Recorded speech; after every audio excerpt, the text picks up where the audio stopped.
Greetings and welcome to the Hawkeye Rising YouTube channel. Oh my goodness, it's been how long? It's been quite some time. It's been quite some time. It's what do I say? Not I can't promise regular videos at this point, but in the near future, I've got some good news. Is I've got a couple books en route. Should be here in a couple weeks. Oh my goodness. Canadian history. So some of the material that I actually began this channel with, covering some of Canada's, well, essentially Canada's beginning, 1534, Jacques Cartier. Cartier known as the father of Canada. We also have a significant date coming up, July 24th. In the history books, it states that Cartier erected a 30-foot cross on what would become the Gaspé Peninsula.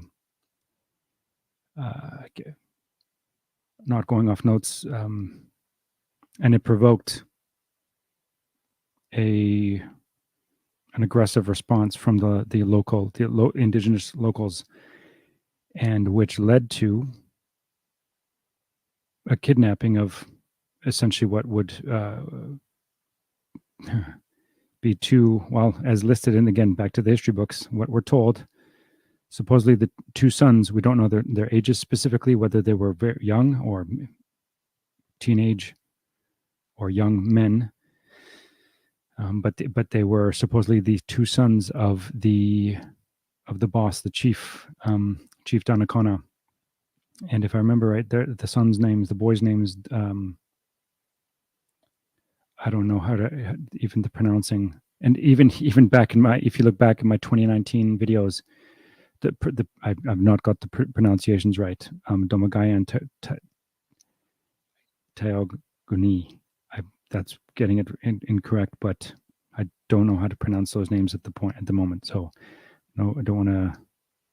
I'd rather try, but at the same time, I want to be respectful of their names as well, because this is a significant moment. The so-called first relations between Europeans and what would become the Canadian Indigenous, and it turned into an event that, well, back to kidnapping, I would even call it child trafficking.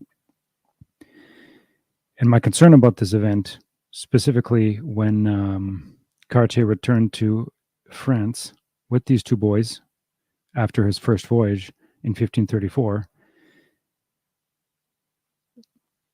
he presented the boys to Francis I, so the King of France, and to whatever the elite. I don't specific names.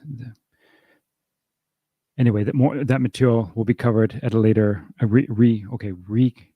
covered at a different at a later date, because what should be enraging, what's captivating and enraging about it is, as soon as during the second voyage, when Cartier returned to what would become Canada, and entering into what would become the Gulf of St. Lawrence, of course, using modern names for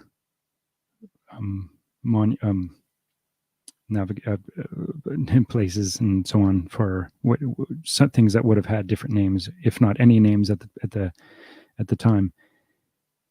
But when Cartier returned with these two boys and two ships, okay, I don't want to get that wrong. There could have been three ships potentially on the second and third voyage, but okay, we'll leave that at the moment. When Cartier returned the second in 1535, returning the two boys, he tried to press on up the St. Lawrence River, up towards what would become Montreal. So, and if you know, strategically, we know that Quebec City, or Quebec, was would become a very strategic point in Canada / North America, and also up St. Lawrence River, Montreal being a very large island in the middle of the river, and it's inevitable. You have to essentially pass it, it being the gateway to further inland, and then of course the Great Lakes. And how did it go? The provocation.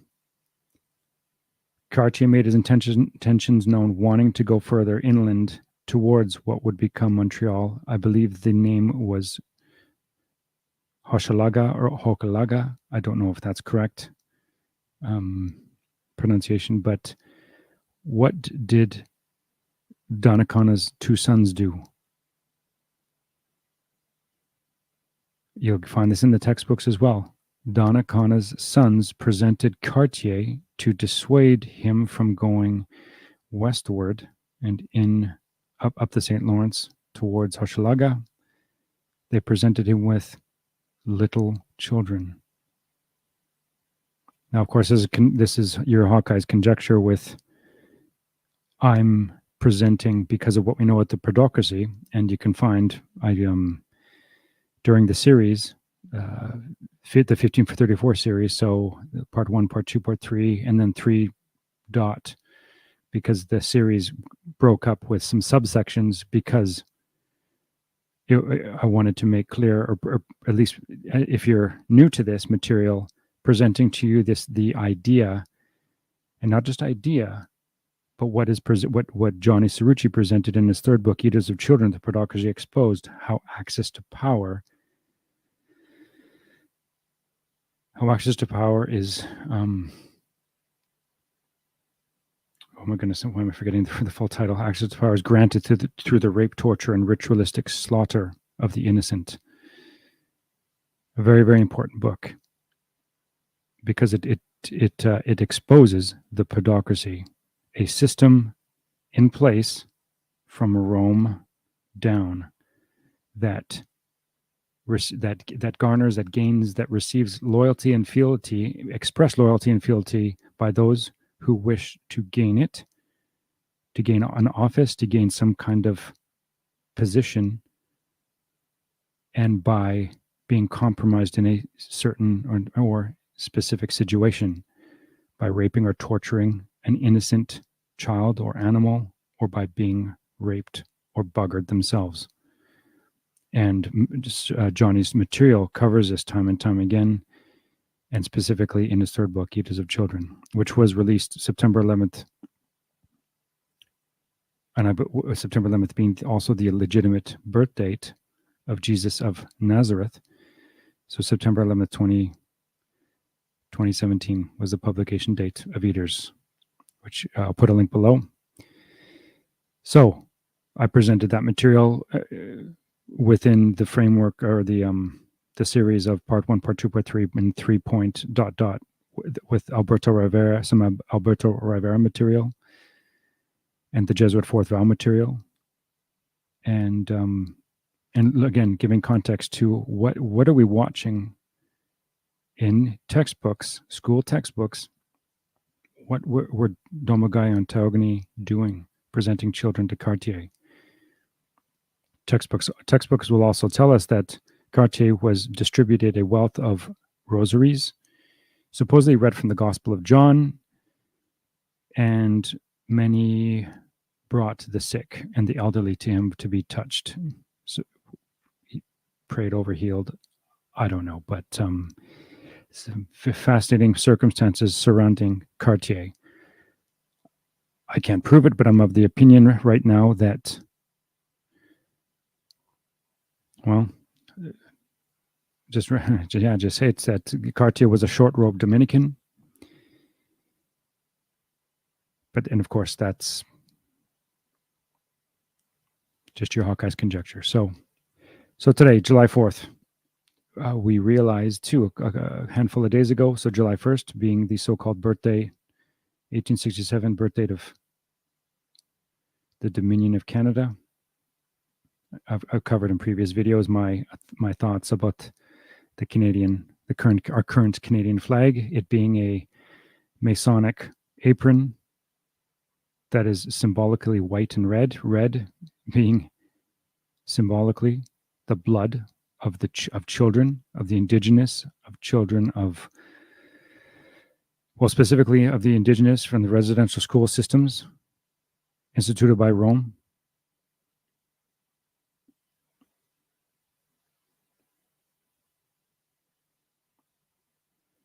Anyway, that's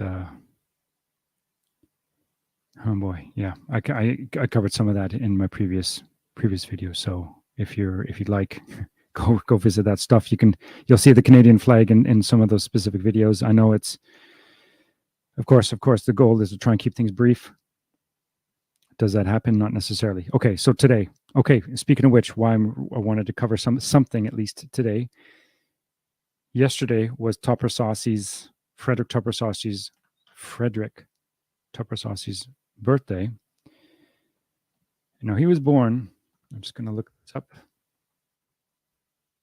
I want to say 1930. Born July 3rd, 1936, and he died March 16th, 2007. You can find a video where I really hammered some things about Saucy. It has the Dead Poets Society thumbnail, Dead Poets Society scene with Robin Williams. So Poet Society is the film. Can't remember the year exactly at the moment, but you can't miss it in the thumbnail. And then, of course, I cite Saucy a lot, and you can see more Rulers of Evil.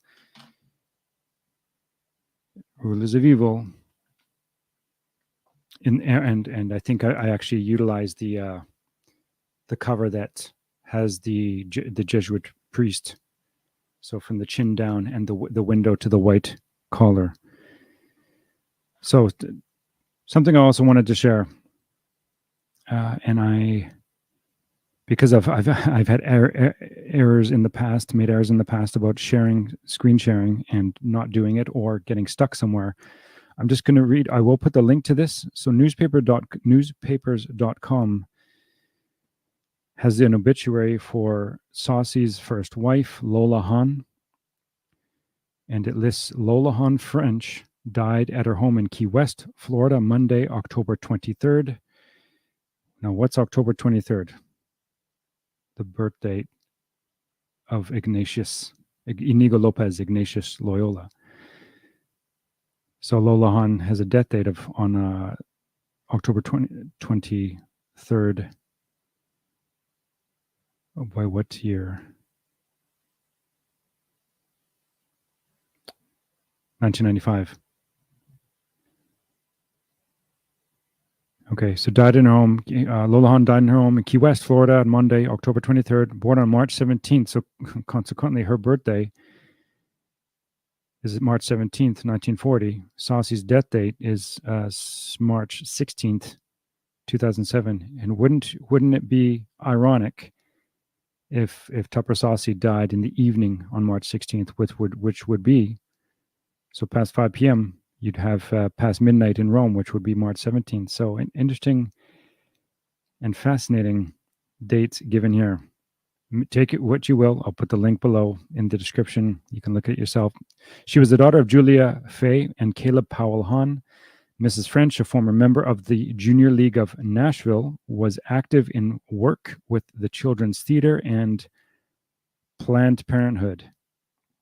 Survivors include a son, Caleb Powell Hahn Saucy, Los Angeles, California, a daughter, Melinda Saucy Miller,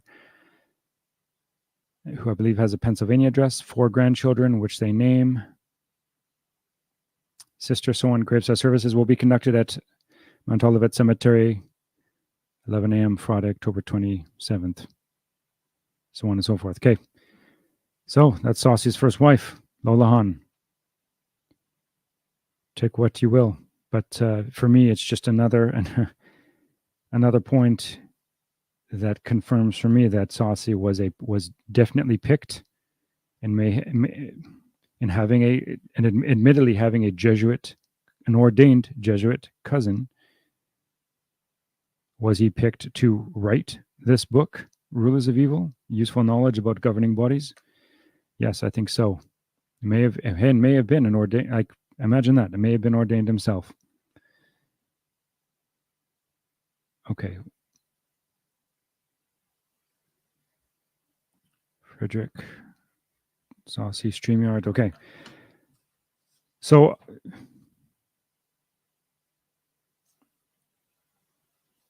I've titled this born ellipses on the 4th of July, question mark. So Rulers of Evil, page 196.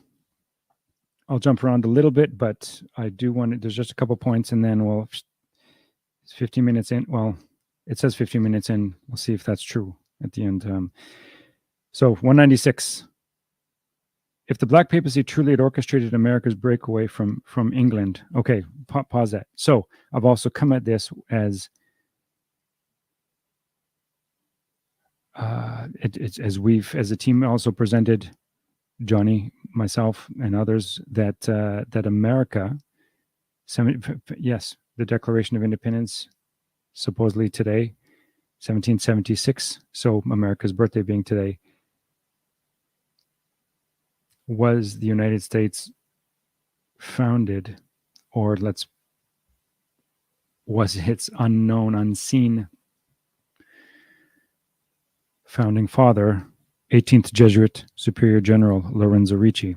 Okay, 196 from Rulers of Evil. If the Black Papacy truly had orchestrated America's breakaway from England, we would expect to find the second day of July to be rich in Kabbalah and in Roman Catholic liturgical color.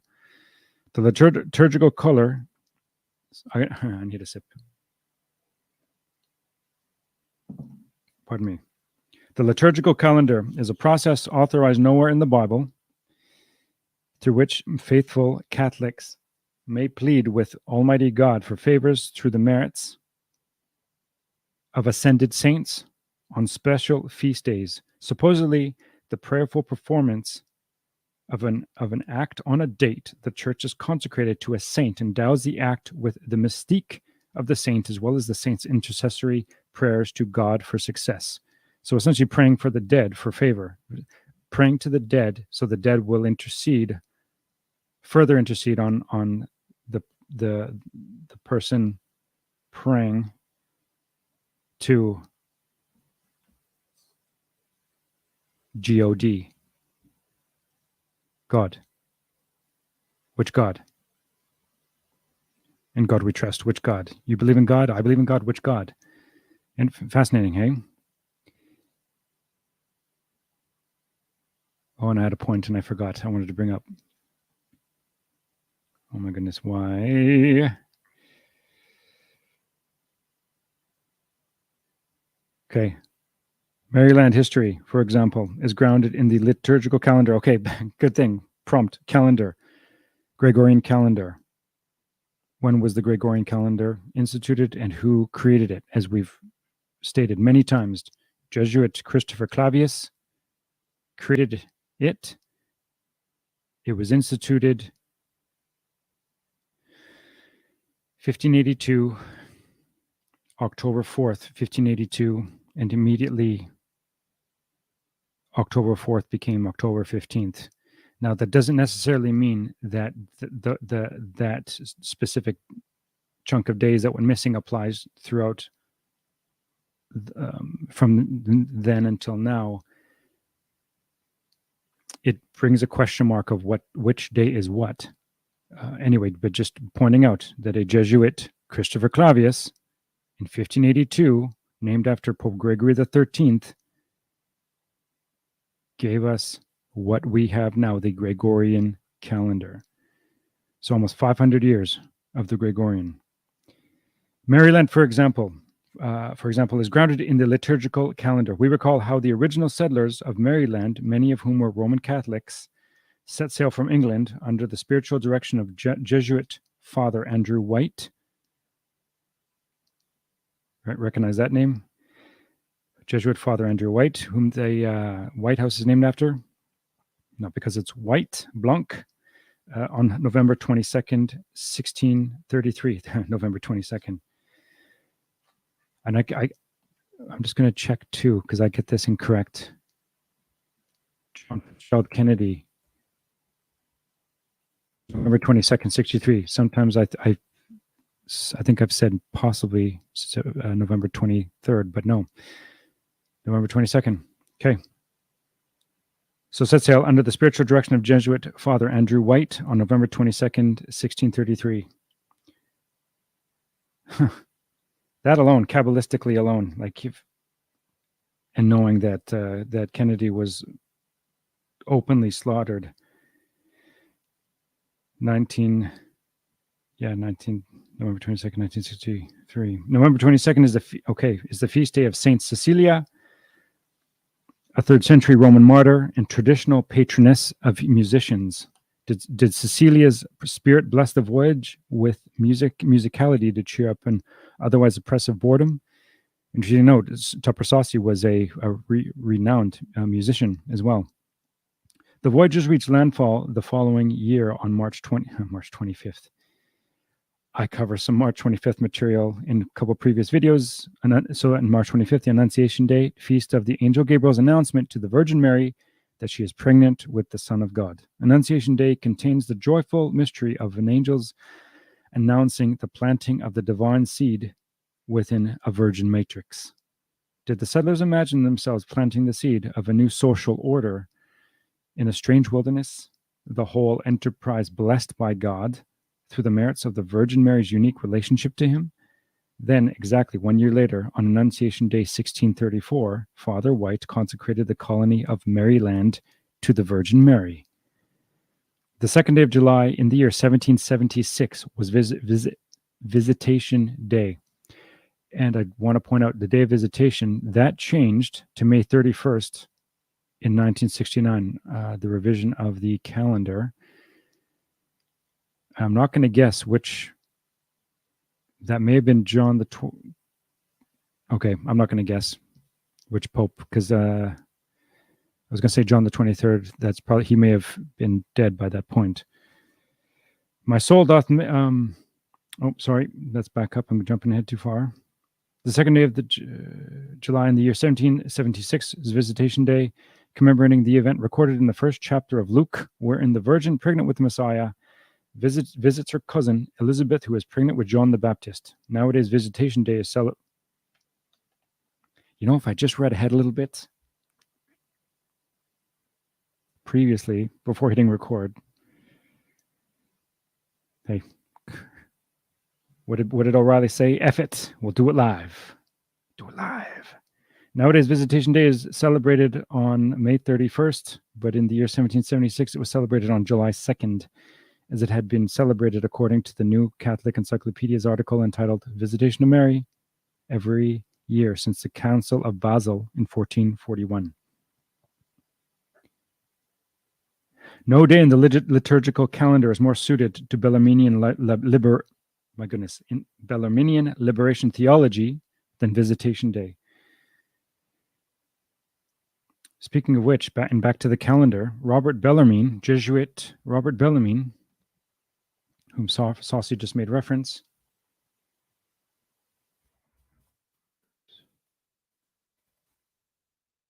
It's either birth or death. Okay, born on October 4th, 1542.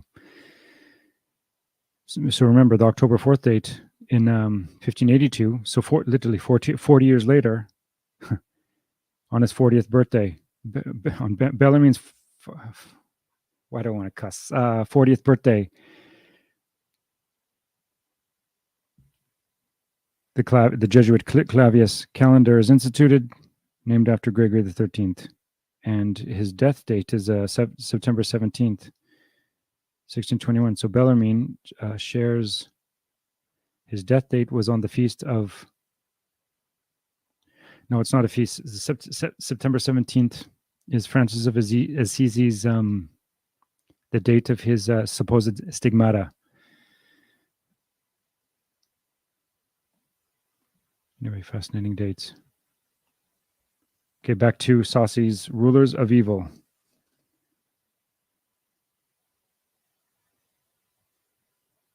Saint Marguerite Marie Alcock, whose visions inspired the Jesuit social action cult of Sacred Heart, was a member of the Visitandines and an order of nuns devoted to the Visitation. Visitation Day's scriptural basis is the Virgin Mary's ecstatic sermon to Elizabeth at Luke 1, chapter 1, verses 46 to 55.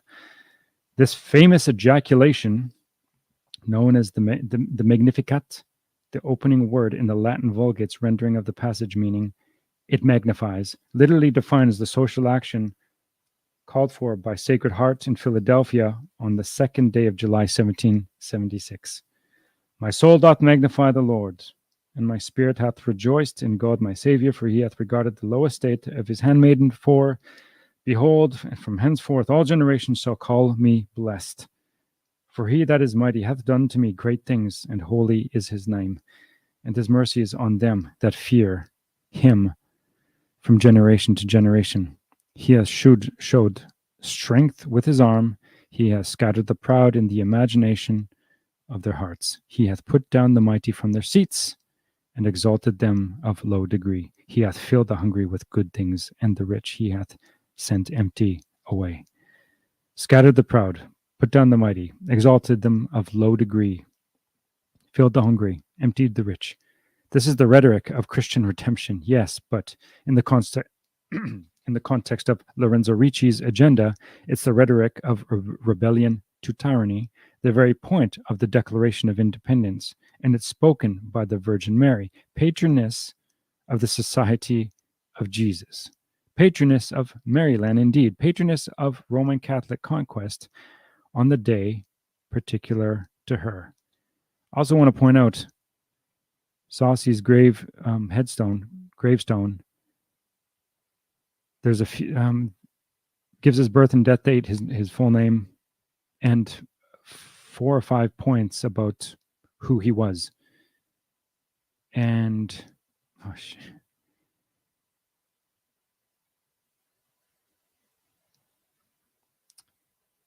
do I? Okay, one moment. Because website. And you think I could quickly look this up? No, it's oh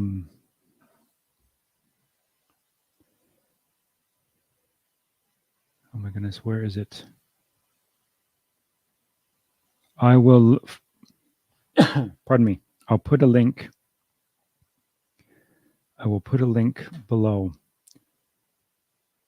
because there's a declaration on his. It's like why is Psalm 19 referenced on Werner von Braun's gravestone? And on Tupper Saucy, it's lover of freedom.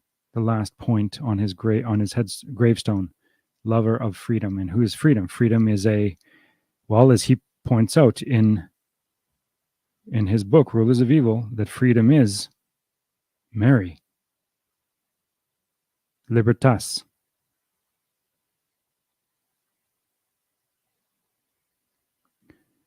One moment. All right, continuing. Even the year of independence seemed divinely validated by the perfect design of 6s and 7s contained with its expression in Roman numerals. I won't get into this because, without actually seeing it, it's going to be a little but there's some certain type of some gematria reference. I would hope, and I wonder if Zach Hubbard's ever covered. This could be a book that Hubbard could probably would really enjoy as well. I know he hammers the Jesuits, but what did we found that he admits being Roman Catholic trained at a very young age. So of course that adds some high suspicion, even though he does hit the Jesuit order, but that's limited in its own right. All right, let's jump ahead. When it came time to sign the Declaration, so this is on page 199. When it came time to sign the Declaration of Independence, how could Lorenzo Ricci not be present? Now we realize that Ricci's supposed death date was November 24th, 1775. And Saucy lays out a fantastic premise that Lorenzo Ricci was not in prison, but had access via an underground tunnel to the Vatican. Interesting enough, I know, little rabbit hole here or there. never hurts anybody. The Da Vinci Code. Get into this this mess.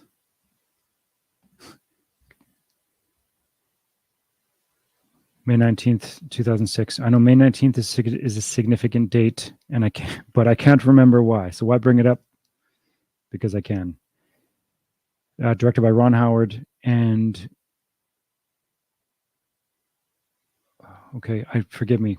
It's either Da Vinci Code, possibly the sequel, Angels and Demons, that does reference this underground tunnel in between Castel. I don't want to get the terms wrong. Anyway, between where Lorenzo Ricci was supposedly imprisoned to the Vatican.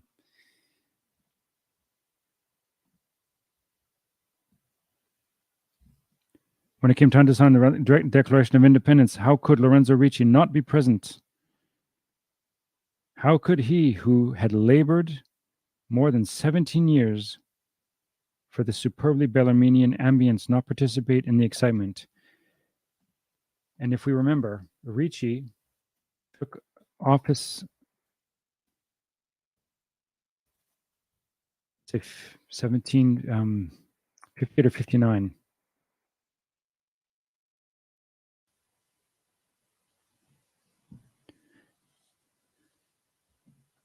So his Jesuit generalate began in 1750 to 59. Anyway, can hammer out those specifics later. There's a story usually told in conjunction with the professor and the flag committee, involving another mysterious stranger, one who suddenly appeared in the legislative chamber of the old State House in Philadelphia on the night of July 4th. The moment was tense. So the point, I'm also glad that Saucy on the night of July 4th. The moment was tense. Independence had been resolved, but the document lacked signatures. Some were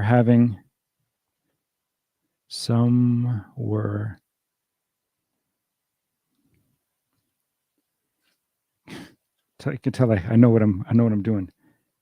My goodness.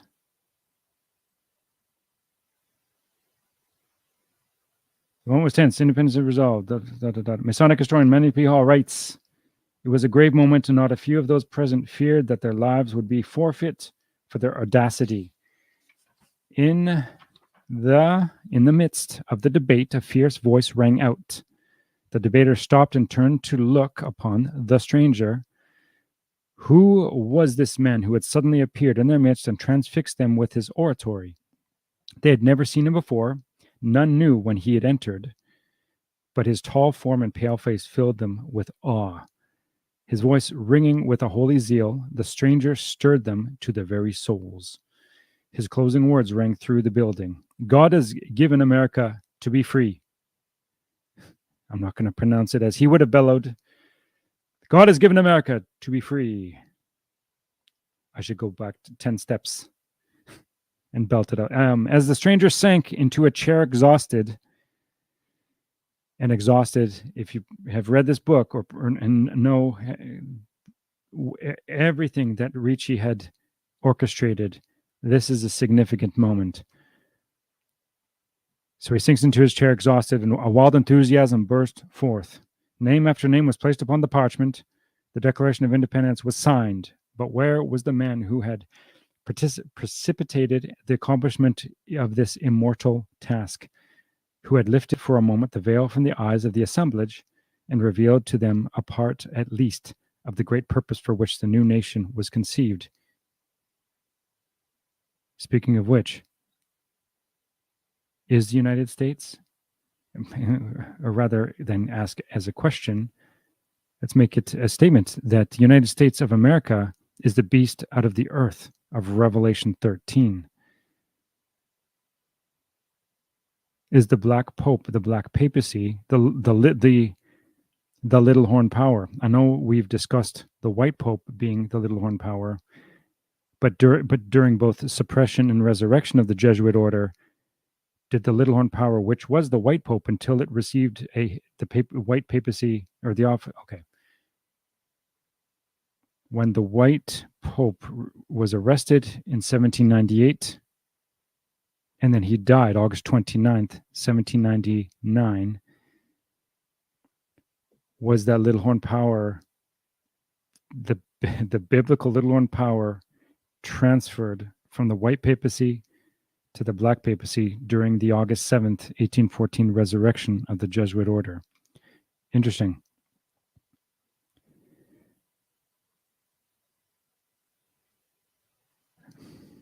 He had disappeared, nor was he ever seen again or his identity established. So this the stranger was never properly identified.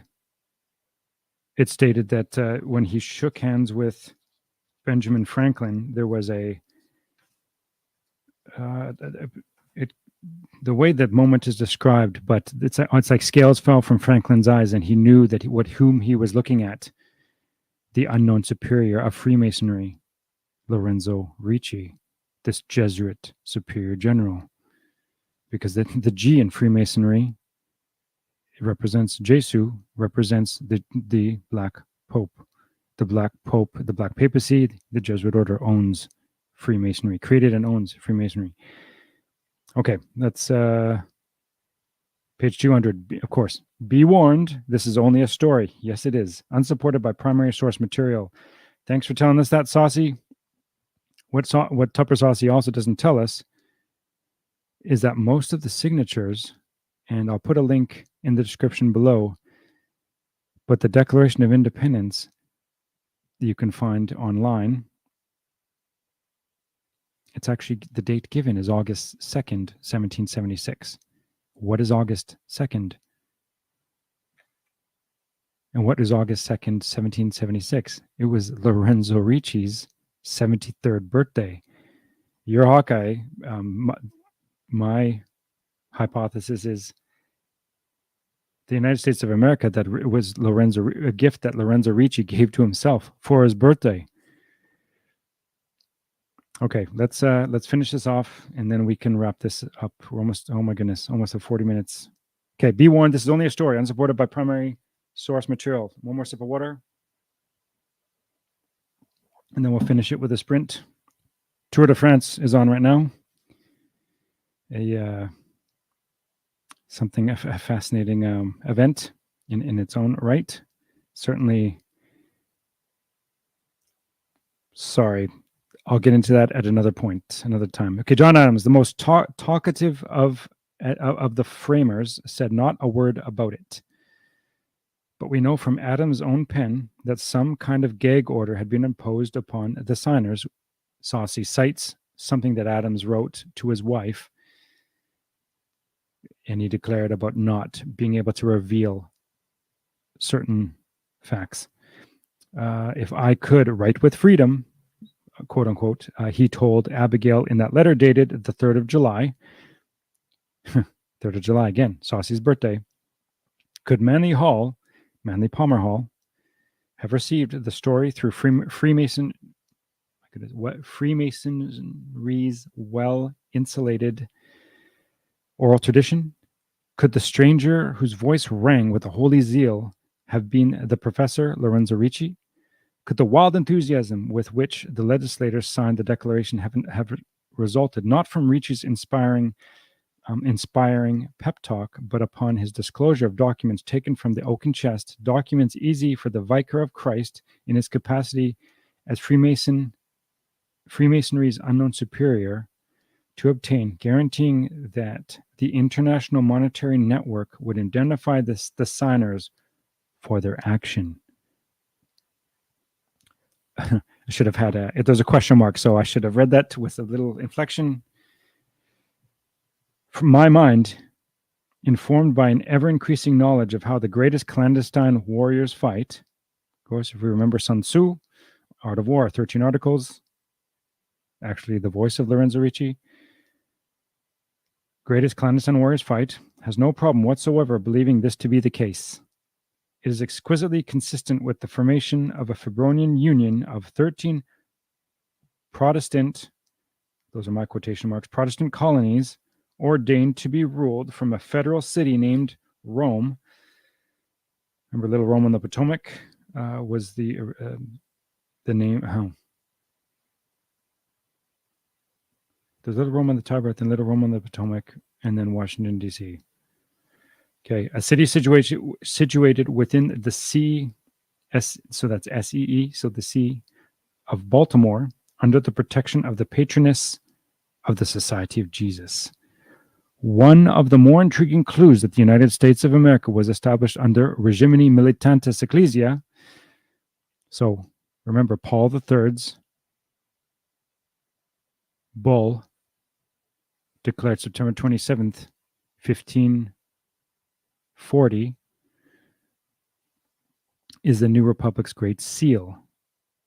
As we shall see in the next chapter, the seal is legal proof that America's true founding fathers were indeed priests of Rome.